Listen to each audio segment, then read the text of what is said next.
What's up, whiskey folks? We are live on a Wednesday. I finished up work a bit early and was recording a review, and then thought to myself, I've had a couple bottles sitting around that I'm ready to put out to pasture. So I figured I would hop online for a quick little impromptu show, try to get out early, catch some of our friends who maybe missed the Tuesday shows because it's not at a good time for them, and thought we would do a little live. So I'll give this a few minutes to get a couple folks in and then set things up with what we got going for this little impromptu live show. So we've got two folks in already, which is great. How's it going? So I got three bottles that I'm going to attempt to finish off here. One is the one that I just recorded a review for. Oh boy, this is actually going to be a lot more than I thought. That's fine. Maybe we'll just do two bottles.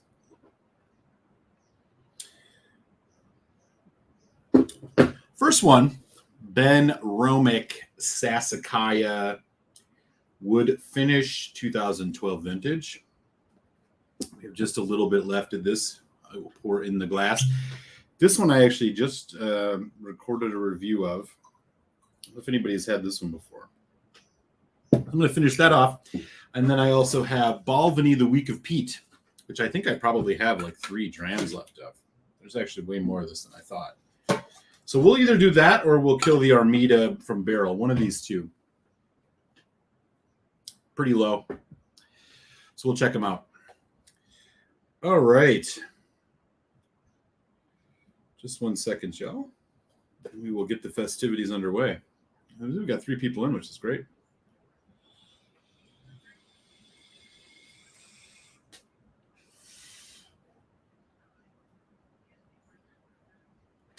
I got some weird phone call here from a whiskey friend. What's going on?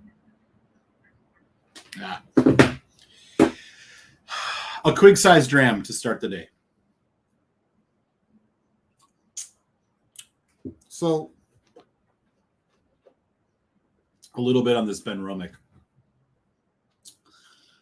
I've been a fan, increasingly so, of Benromic for quite some time now, and particularly their cost is just fantastic.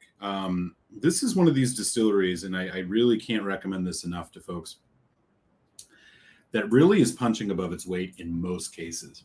They put out a quality whiskey. It is, for the most part, all of their expressions that I've had have been good. They have a diverse line, and they have a really kind of unique profile. Part of that is because they do the dunnage warehouse approach. So you are getting, it's a Speyside whiskey, but you're getting Donner Pass. Good to see you, sir. What you're getting with Benromic really is a kind of provincial, earthy, distinguishable dram. And that is because it does have a little bit of this kind of funky, musty warehouse note to some of their whiskey. Not as strong as you get on things like Springbank, but, you know, there are a couple other distilleries that do this. Glen Scotia is one of them. I believe Glenfiddich does, but you don't quite notice it as much with Glenfiddich. Kilkerran, really all those Campbelltowns, you know, they use the earth and floor warehouses, and you can really, it does impart something here on the Benromic. So this one that I'm finishing off here in my final quick size dram of the bottle kill is the Sassicaia. This is basically they did this wood finish series. I think they have a couple. There's a Bordeaux, and then there's this one, which is like a super Tuscan, kind of expensive Tuscan wine. I have a full review of this that'll come out next week. But, you know, the other thing I should mention about Benromic, which I actually quite like about Benromic, is it's somewhat peaty. Most of their drams are peated. I think they may have an unpeated version. They have one that's heavily peated called the Smokehouse or Peat Smoke.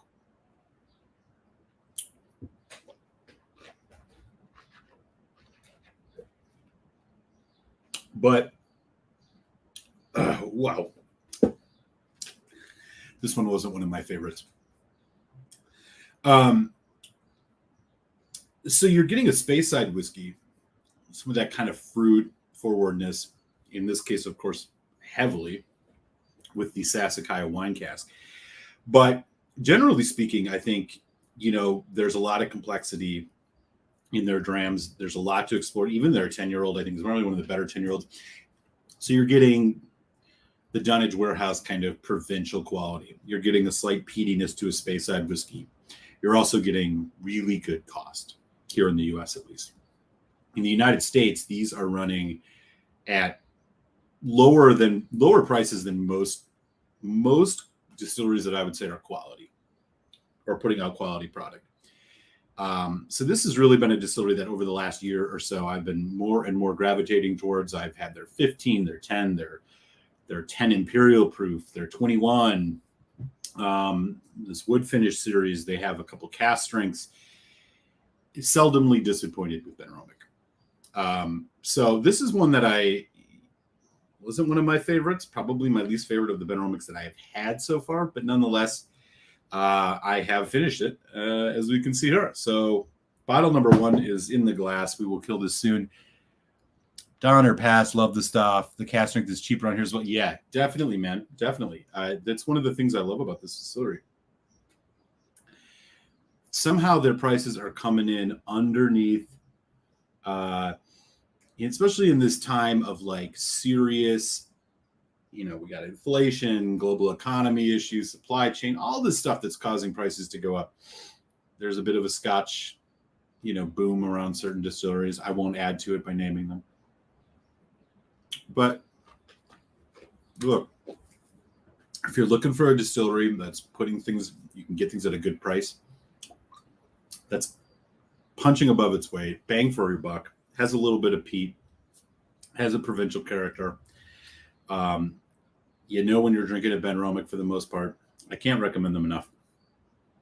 So I'm really enjoying this one here as a bottle kill. While it wasn't one of my favorite expressions, it's still not bad. Hey, there's Peter White up in Ontario. What's up, buddy? Soren, nice to see you. BenRomic makes good quality stuff. You are absolutely right. One other thing I'll mention about BenRomic, for those who don't know, BenRomic is actually owned by an independent bottler, Gordon MacPhail. There are a couple examples of this out there in the Scotch world. You got, you have, what is it now? God, it's escaping me. You have a couple examples of independent bottlers that own distilleries. BenRomic is owned by Gordon MacPhail. Adelphi owns Ardnamurchan. You also have the reverse, where you have Springbank, which owns an independent bottler, Cadenheads, right? So you have a couple of places. Signatory owns Edradour, which is and Balakin, two very nice, heavily sherried whiskeys coming out of that distillery. So, this is an example of that, right? Gordon MacPhail, they took over this distillery, I don't know, maybe 15 years ago. I'm putting out good stuff. Hey, Beth Higgins, any plans on reviewing the Gold Spot just released? Boy, if you want to send me a bottle, I'll review it. No plans in the immediate future, Beth. Unfortunately, I have not.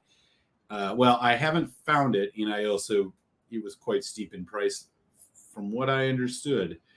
So no plans on the horizon, but I am not above investing in a good quality Irish whiskey. If you have been paying any attention to the channel over the last couple of weeks, I did do a live stream where I tried the Redbreast 32 Dream Cask along with the Redbreast 27, which I just bought recently, and the Redbreast 21. So, I do love me a good Irish whiskey and am not above throwing down the money for it. So if you hear good things about it, let me know. And if you find a nice a link to it at a modest price, do send that to me over at malt.muser@gmail.com.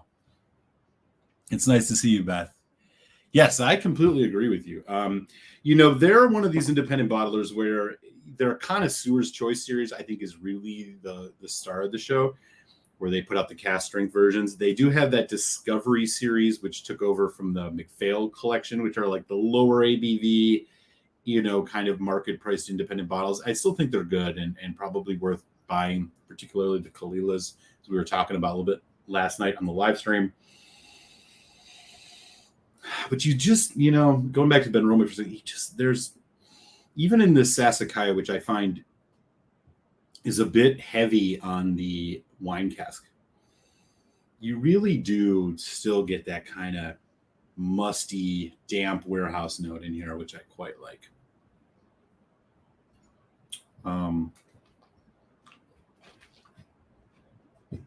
I do have, like I said, a review of this coming out.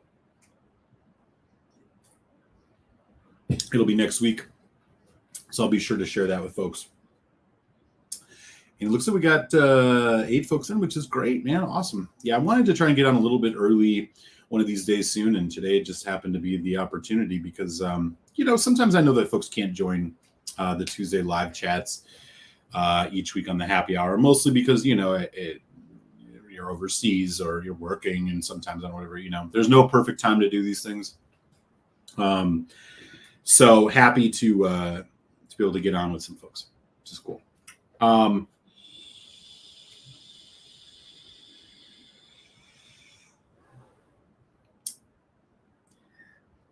Interesting. They say this really balances the gorgeous Speyside character of their whiskey. I don't find that this is very balanced. The only reason I bought this one, so this is only about 7 years old. The only reason I actually picked this up was Binny's here in Chicago. I know I'm rocking my Milwaukee gear because the Brewers are playing the Cubs, and I'm from Milwaukee. But the Binny's, the famous liquor store chain here in Chicago, was selling these at an incredibly cheap price of like $38 a piece, which is insane, given that these are usually around $60. So I had to pick it up. So I'm happy to kill this bottle. I do, you know, I just recently did a Ben Romick, which I actually would not be surprised if it makes my whiskey top 5 whiskey of the year list this year. I'm going to do a top 5 this year, not a bourbon, Scotch, Irish type approach. And that was the Ben Romick Contrast Peat Smoke Sherry Matured. That one was just absolutely stunningly good. So that one will likely be showing up in my end of the year whiskey review, but this one won't be. But that doesn't mean we're going to let it go to waste. And Winston the Whiskey Cat, who is fast asleep over there guarding the Laphroaig carcasses, did make an appearance in the review, and of course didn't appreciate this one either, but he's got a very specific palate. Doesn't really appreciate any whiskey.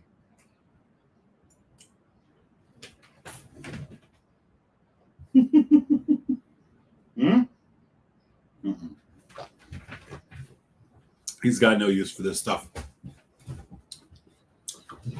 So eager to to get to the next one. So I'm going to attempt to kill this. And there's probably 3 drams in here. At least this is the Barrel Armida. We'll be talking about that in a little bit. This is one that actually I just posted a review of this week. So again, just want to give shout outs to Soren and Beth Higgins. It's great to see both of you. Donner Pass, always good to see you, my friend. Hope things are good out in California. Beth, I don't recall which state and or city you are in, but something told me you were close to me. I'm in Chicago. Were you around these parts? Or were you in Florida? I don't want to make assumptions. It's been a minute since we've chatted, so I don't want to make assumptions. But it was either Florida or here in Illinois, if I'm not mistaken. So, all right. Down the hatch, the end of this bottle.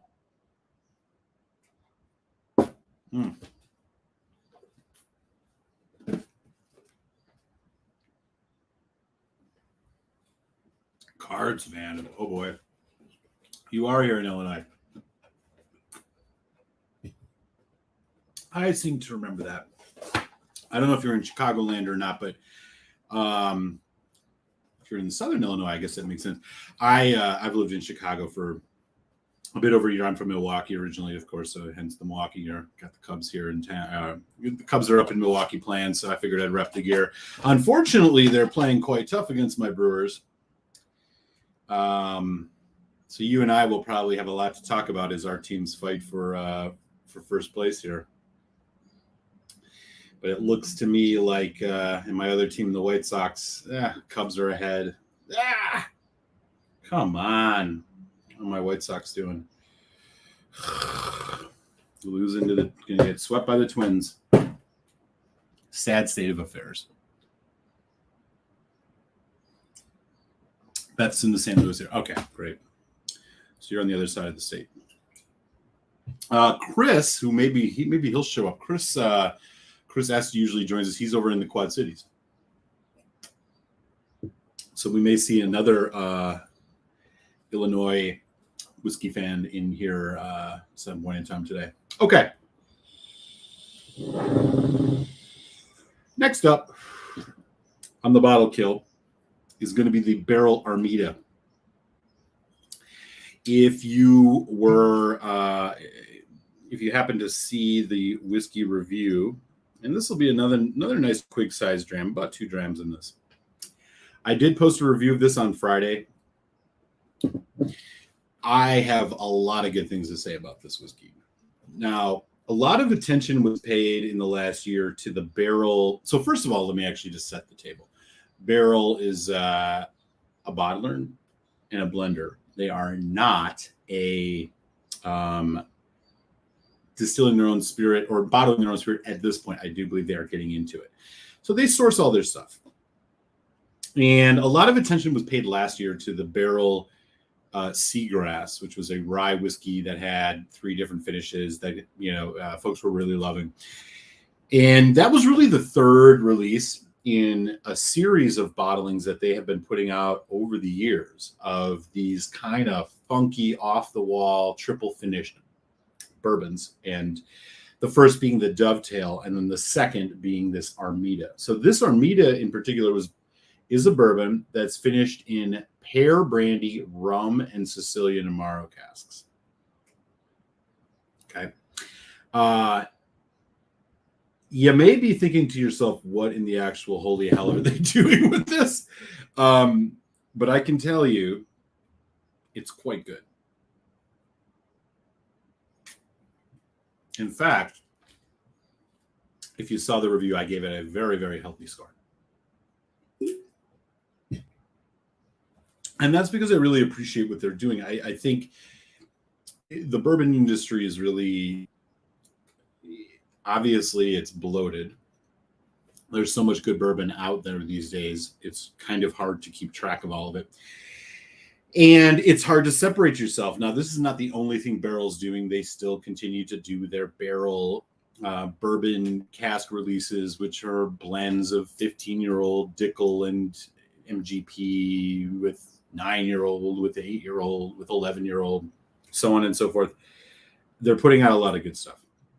They also have a couple other things in their portfolio that they're putting out. But these fun, kind of wacky finished ones, these are the ones that have been really getting my attention over the years, is particularly after I had the Dovetail for the first time. I was not always a believer in the finished bourbon, particularly when you see bourbons that are finished in like sherry, because it's like you're adding sweet on sweet. And I just never thought that they would actually amount to much. But if you saw my whiskeys of the year video last year, the one for 2021, you'll see that my whiskey of the year was, my bourbon of the year was the Rabbit Hole Derringer, which is a PX Pedro Jimenez finished bourbon. It has changed my opinion on these, and it made me even more appreciative of the Armida. So again, what we're looking at here is pear brandy rum, which I don't know if it's a dark rum or a light rum, hard to tell. And Sicilian Amaro. So Amaro, you're going to get that kind of dry, herbal, dark fruit kind of note that you pick up from like a lot of digestives. I'm thinking like Campari, somewhat similar to Campari, right? And it gives some backbone to all the sweetness in there. There's just so much happening in this. And it's bottled at cask strength. I mean, this is like everything at barrel. This is 56.77% ABV. Killer. So, oh yeah, that's good. The other thing I'll mention about this is that a whiskey like this is not cheap. I mean, these are $80, $85 bottles. And you might be thinking to yourself, well, it sounds like a great change of pace pour, but I would never drink more than one. And that's what I thought was going to be the weakness of this, is like, it's too weird. It's too sweet. I'm not going to want to drink like more than 1 dram of this.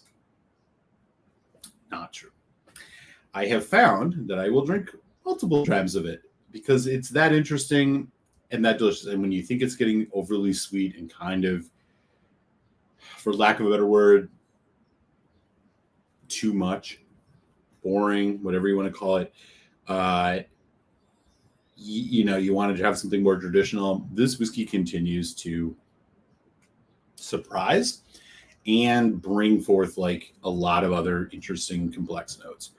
And I think that's what makes it as good as it is. So they've been doing a couple batches. I believe they do a couple every year. This is, I don't know what year this was. Bottle number 2,823. I don't think they do more than a couple thousand bottles.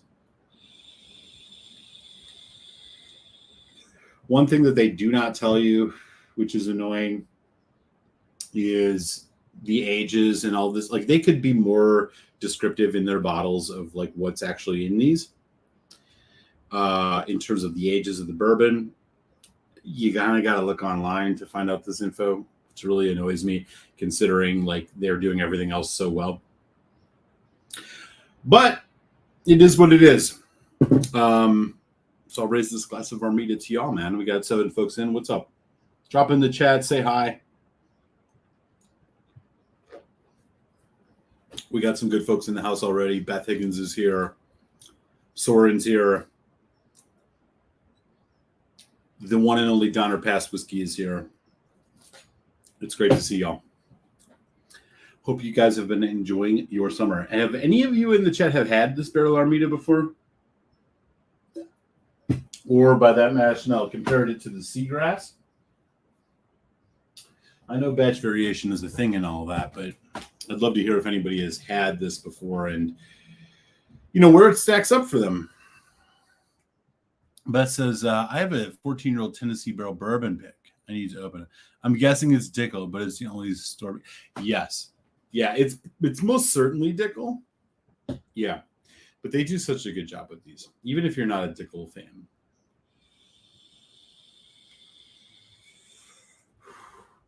"14-year-old store pick. That's great. Did you get that in Illinois? Or did you get it in Missouri? I feel I should ask because that sounds very, very intriguing. 14-year-old. That's about the towards the high end of where I would go with bourbons. I tend to not enjoy bourbons that are, over that 15, 16-year-old. Mostly just because they just get too oaky. But that sounds really good. Bo's in the house. Hey, man, what's your favorite whiskey of 2021, 2022? Or 20. Oh, man. My whiskey of the year last year, I did a couple. I did a Scotch. I did a bourbon. My bourbon of the year was Rabbit Hole Derringer. My Scotch of the year was this one, which I have a little bit left of it. Tamdhu Batch Strength number 5. I think any batch is probably good for that. That was my Scotch of the year. So far this year, I'll be honest, as I was alluding to a little bit earlier, this one is really turned to my head. Ben Romick Contrast Peat Smoke Sherry Cask Matured. This whiskey is absolutely killing it. 46%, 9 years old. non-chill natural color. I believe they mentioned it on here. This one will be in my top 5. I will be doing a top 5, but that's kind of where I'm at right now, Bo. The new Laphroaig Karchus 2022 Warehouse 1, I could totally see showing up on my list.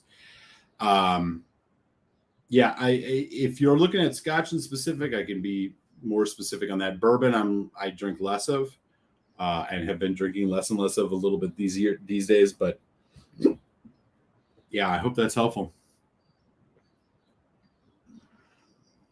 Illinois 4 or 5 years ago, nice.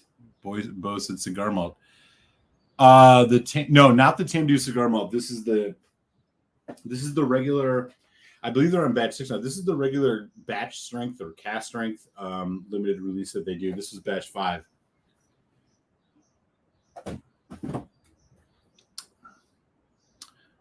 No problem. I do have the first batch of the cigar malt. I've just not opened it yet. Hey, New York City's in the house. Jack the Pickled Hound. Is that Karchus worth $100?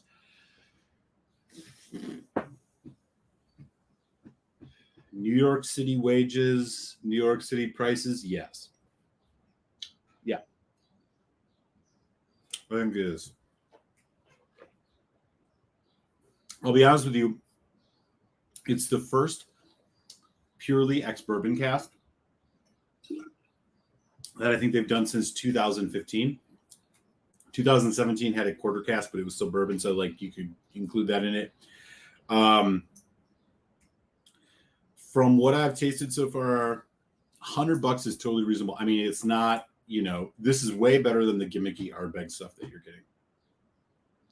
I would drop 100 on it. I'm thinking, wages and New York City. I paid 90 here in Illinois. And I think that was more than reasonable given kind of where these things are at these days. I would buy it. I'd buy it at 100, man. I think you're going to quite like it. I mean, if you're a Laphroaig fan, there's no reason you wouldn't enjoy it. And I think $100 is totally reasonable. The port and wine one that was out last year, or I'm sorry, 2 years ago, I think was more than that. So I would grab this one at 100 for sure. Being the Empress said, but I'm working on. Yeah, okay, fair enough, man.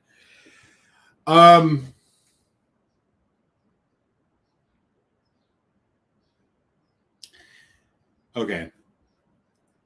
Here's what I'll say. If the choice is between the Laphroaig Karchus Warehouse 1 and the cast strength batch 13, buy the 13, which will be cheaper, the 10, 13. If it's the choice between the Karchus and the 14, buy the Karchus. I think the 14 will be the most disappointing. It is the most disappointing 10 cast strength I've had. And as you all know, I'm a huge homer on the Laphroaig 10 cast strengths. So I would say if they're all the same price, oh yeah, and you actually just dropped this year. Yeah, Karchus, get that. Cast strength 13. Yep. That's probably better. I would do that.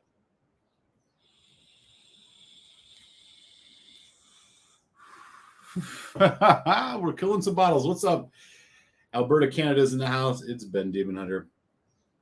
But yeah, Jack, if the choice is between if it's an either or scenario, the new Karchus or the batch 13, get the batch 13.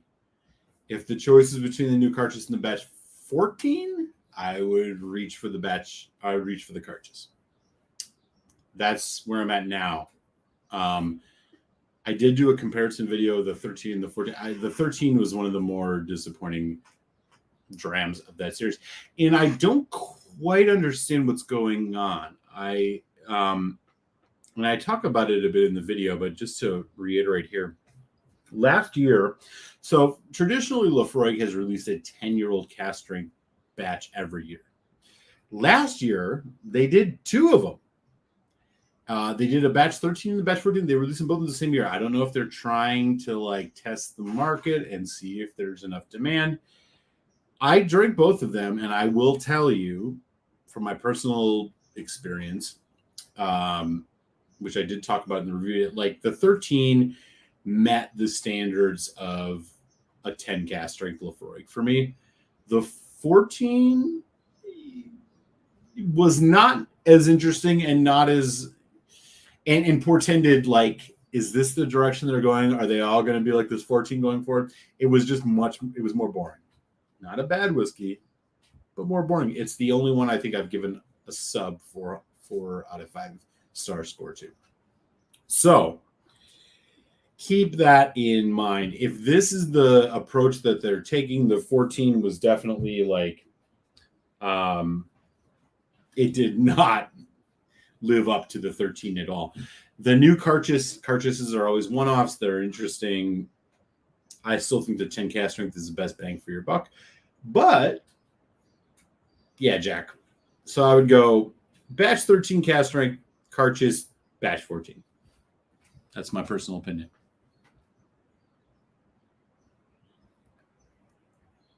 I'm skipping the batch 14, but I need to stay on team cartridge. Yeah, well, if you're one of the kind of guys like me who you just buy the damn cartridges no matter what it is.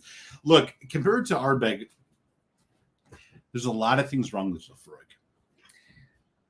Just in their presentation, they don't tell you about chill filtration. They don't tell you about natural color. They don't put age statements on. I mean, there's a lot of things we can go after Laphroaig for.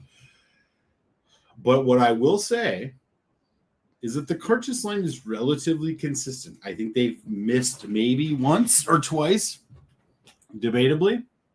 But for the most part, they're good. And they've maintained an under $100 cost, I think, in most cases. So, there's that. If you're on Team Cartridge, I was a 4 out of 5. I mean, I'm high on this one. I really, really liked it.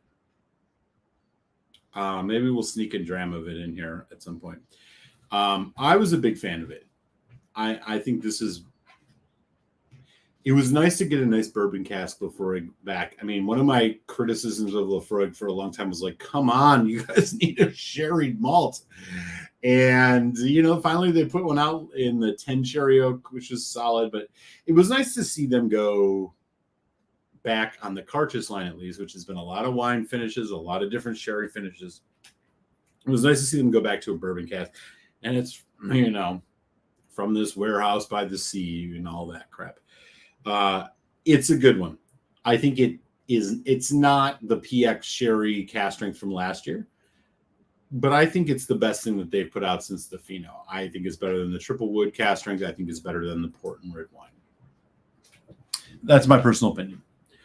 So, choose wisely, my friend. Yeah, well, yeah, the PX cast strength is exactly what it needed to be. After years of only being a travel retail, Laphroaig had only had the Laphroaig PX. They had a Laphroaig PX. It was just called Laphroaig PX. It's a travel retail. That was I remember drinking that at a bar in London because I had never, you can't get it anywhere. And it was good. But to put that out as the cartridge last year, if you can still buy bottles of that, you should buy it. Definitely. But the new cartridge is good.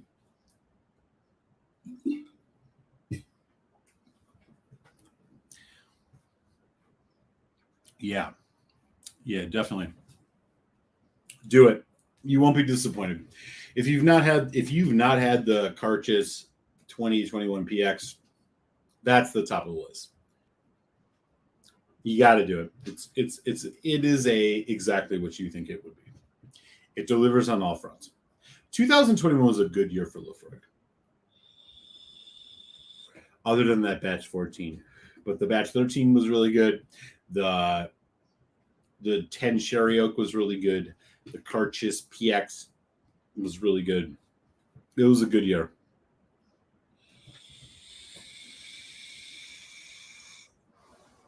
Is that Elijah Craig? I've not had it. I've actually this was the first year I've turned off the Elijah Craigs. Not because I think they're bad. I'm tired of hunting them.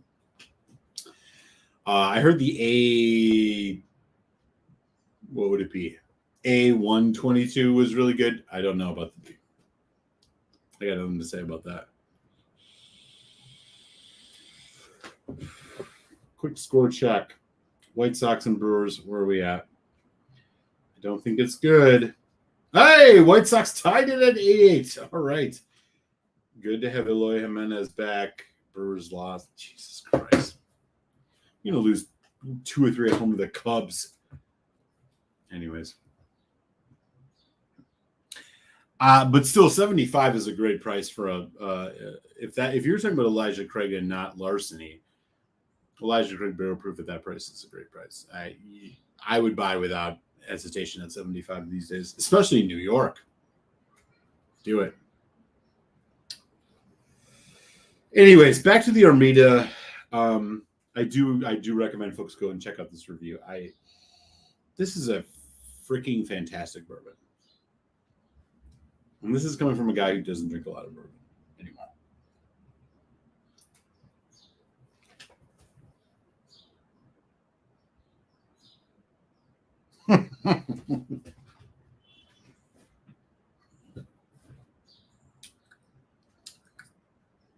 I think there's 3 whiskeys that if you're on a desert island and you can only have 3 sub $200 whiskeys, what are they? For bourbon? Oh no, let me modify this. Desert Island, sub $200, 1 Irish, 1 Scotch, 1 bourbon. What are your choices? For me, you raise a great question here. Ardbeg Uigeadail. No, actually, you know what? I'll spit the art. Elijah Craig Barrel Proof. Give me whatever batch. Ardbeg 10. It's the classic. Always hits. Can't go wrong. Maybe we're talking sub $100. You have $300 to spend. An Irish, a bourbon, a Scotch. Ardbeg 10. Elijah Craig Barrel Proof for the bourbon. For the Irish, Yellow Spot, probably. Or Nippo Castle 14.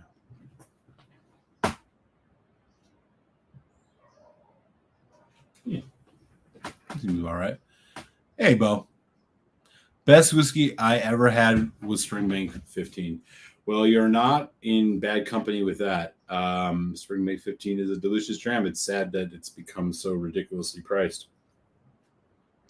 If you're looking for an alternative for that these days, look towards Glen Scotia 15 maybe. It doesn't have the sherry, or Glen Scotia 18.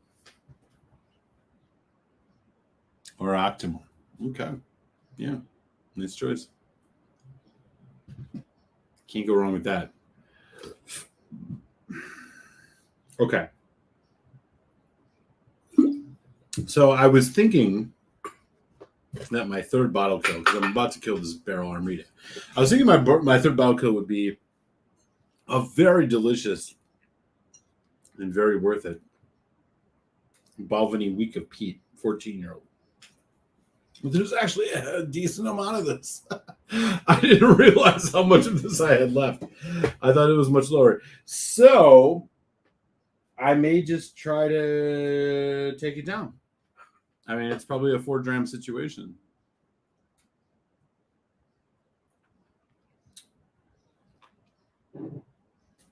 So we're probably looking at 4 more drams. So we're going to be hanging out for a minute, y'all.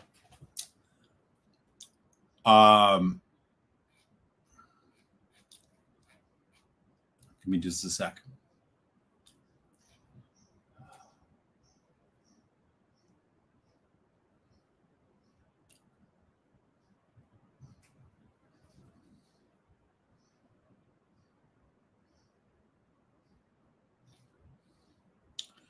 Give me just a good moment, comrades. Okay. let me get a water refill.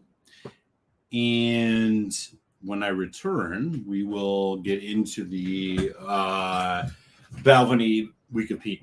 One sec.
What's up, good people? I have returned. We're going to move on to the Balvenie Week of Peat. In my opinion, the best styled Scotch whiskey bottles out there on the market. I also love their. I don't know if we're going to get through this entirely. Ben Donnerpitz has just sold the only bottle I ever bought to flip. GTS, okay, George T. Stagg, used 2/3. That was a good idea. That was a very good idea.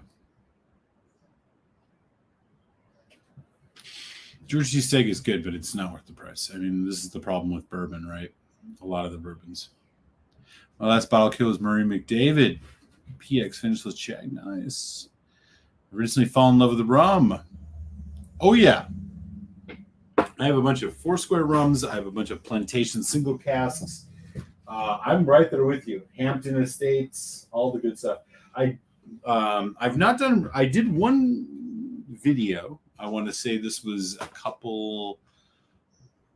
maybe a month ago, on the Hampton Great Estate 2021, which I would highly recommend, actually, if you've not tried it yet.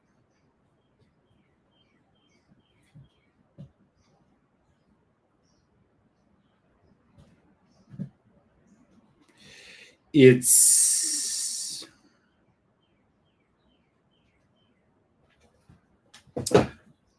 a good one. I hear you, Bo, especially the Foursquare stuff. I've been meaning to do a rum show randomly because I've got a good dozen rums, probably.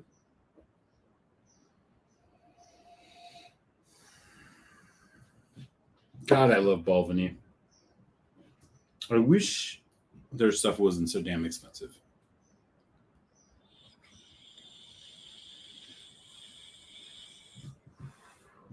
I think the biggest problem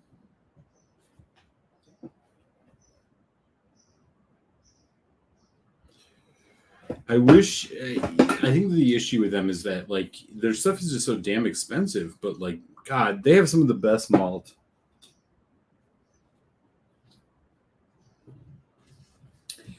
I just wish I could get more of their stuff. Pardon me just one second.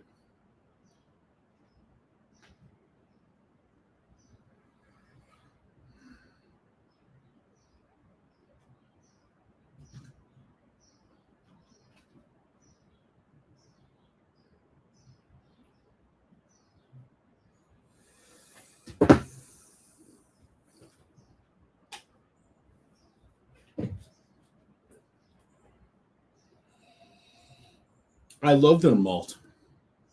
There's a like traditional note to it. It's very pungent and forward. Oh, I've been looking at Blackadder. I have not had a lot of Blackadder stuff. I own a bunch of Foursquare, and it's ridiculous good. Yeah, you're completely right, Bo. 2 years ago, the Balvenie 21. Oh, you're like the Portwood? Yeah. I have a 21.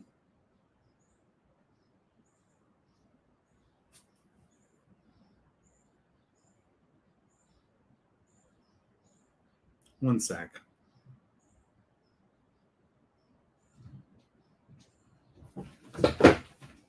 I have a 21-year-old single barrel. This is not the Portwood. This is a weird single barrel. It's quite good. I'll do a review of this relatively soon.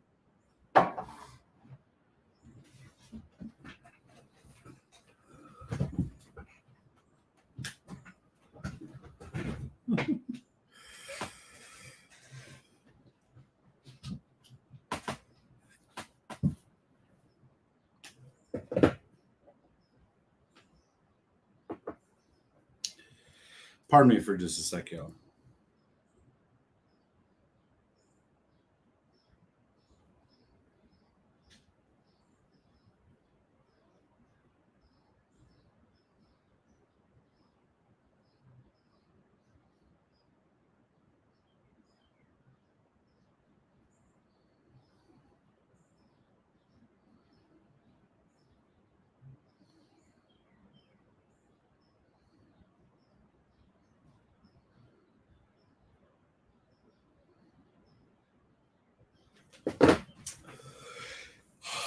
Balvenie we compete.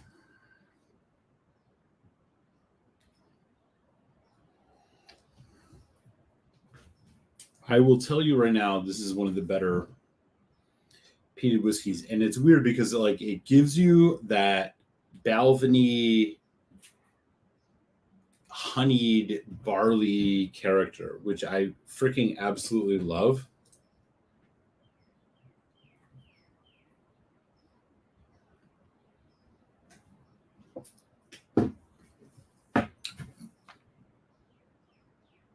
Mm. But it also has this peat. So 1 week a year they do peated whiskey there. And I wish that they would do this more often. I wish this was like something that they could release more often. But it's a relatively good price. 14-year-old, you can find this here in the US for like, I don't know, in that $90 range, and it's worth it. It's worth it. Even though it's Balvenie, right? I mean, you wouldn't necessarily think it was worth it with a Balvenie, but it is, and they know how to do good peated whiskey.